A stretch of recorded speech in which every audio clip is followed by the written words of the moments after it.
আমি ভুল করেছি, আমি তোমার কাছে ফিরতে চাই, এই একটি কথা আপনার জীবন পাল্টে দিতে পারে। 3. আদম আলাইহিসসালাম ও শয়তানের পার্থক্য। এই পৃথিবীতে আমরা সবাই ভুল করি, কখনো গোপনে, কখনো প্রকাশ্যে। কিন্তু আল্লাহ আমাদের শিক্ষা দিয়েছেন ভুল করলে কিভাবে ফিরতে হয়। তার জন্যই আমাদের সামনে দুটি উদাহরণ রেখেছেন, একজন আদম আলাইহিসসালাম আর একজন শয়তান।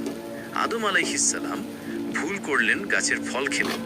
শয়তানও ভুল করলো, আদম আলাইহিসসালামকে সিজদা করতে অস্বীকার করলো। দুইজনে ভুল করেছে, কিন্তু পার্থক্যটা ছিল তাদের মনোভাব আর প্রতিক্রিয়ায়। আদম আলাইহিসসালাম বললেন, হে আল্লাহ, আমি ভুল করেছি, আমি তোমার দয়া চাই, আমাকে ক্ষমা করে দাও। কিন্তু শয়তান বলল, আমি তো তার চেয়ে ভালো। এখানেই পার্থক্য, একজন বিনয়ী আর একজন গর্বিত, একজন দোষ নিজের কাঁধে নিল।